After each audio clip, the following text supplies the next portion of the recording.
reflect on July 20th, 2021. Alan, I would like to highlight 5 gifts you have offered me. As we celebrate your 90th birthday, I would like to highlight the 5 gifts you have offered me in these past 3 3/4 decades. The importance of relationship, when belonging is, differentiating truth, community, and pedagogy. Each of these life lessons you taught me with compassion, enthusiasm, attention to detail, and an interest in how I learn new information.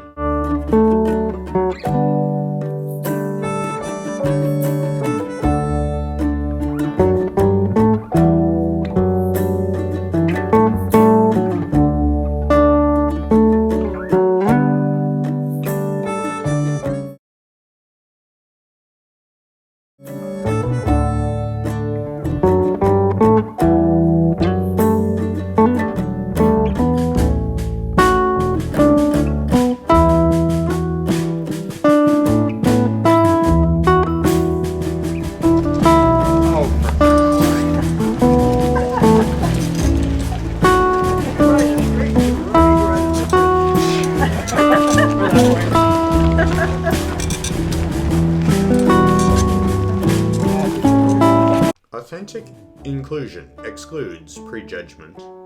Genuine inclusion does not happen when the stereotype is the way of doing all things.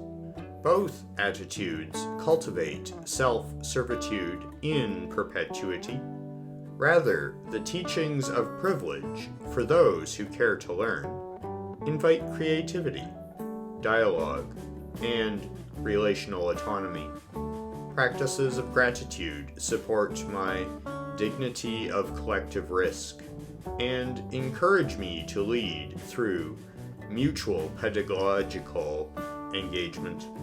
I am grateful for your enthusiastic willingness to travel with me down a path of learning and explore how other communities interact with dignity of collective risk.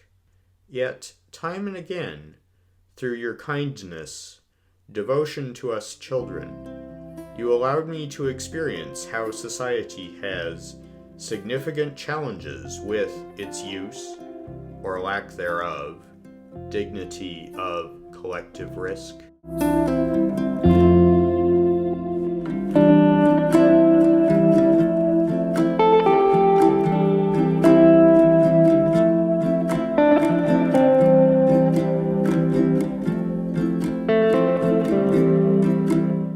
Grateful for the times we have spent traveling in the past. I thank you for sharing with me the pedagogy of travel, of community, and, most importantly, that of holding space for another. As an autistic care partner for invisibly disabled persons, I wish to thank you for demonstrating how this simple gesture can be a tool of leadership, inclusion, and a lens for continuous learning about self, and how I must steward self-knowledge to promote inclusion.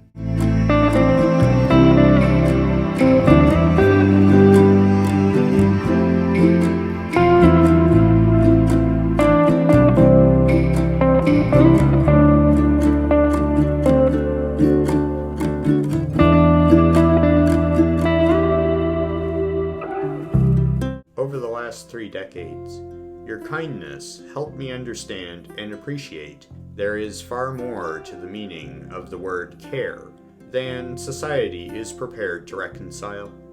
These lessons each encouraged me to learn about another dimension of how I choose to define truth.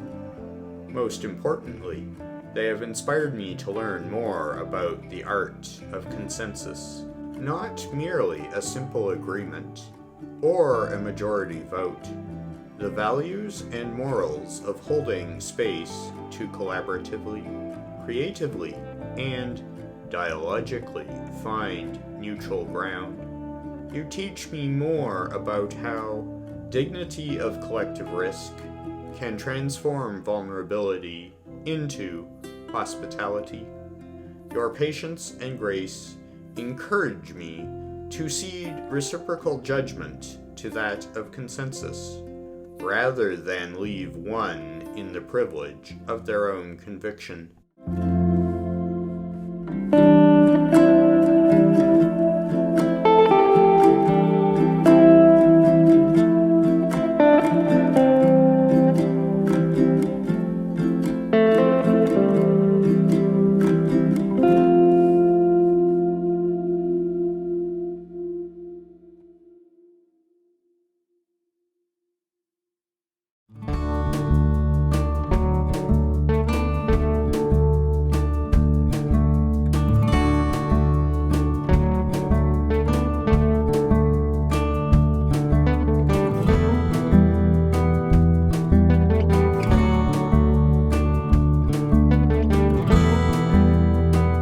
As you enter your 90th year, I feel the gift I most treasure that you have offered me is that of community, both realizing that my community of residents can support my belonging, generating purpose and quality of life, while allowing me to comprehend the challenges, executive dysfunction, and gradual self-acceptance.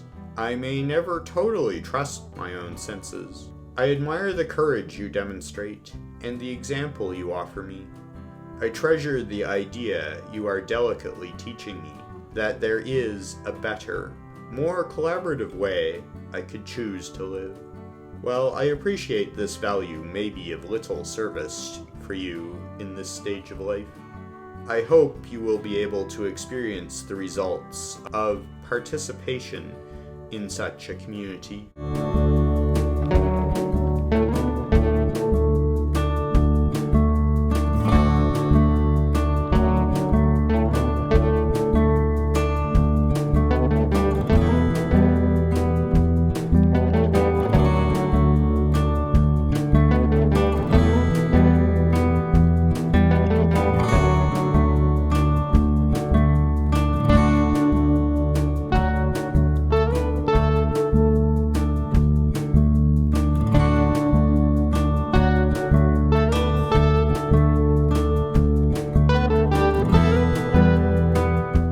I look for ways of summarizing the lessons you have taught me as we traveled together from 2011 onward.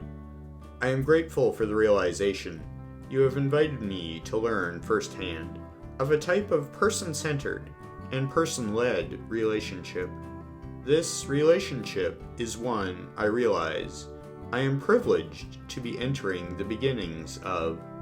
Guided by the hospitable environment, everything plays a role in empowering the individual to live in a state of relational autonomous collectivism.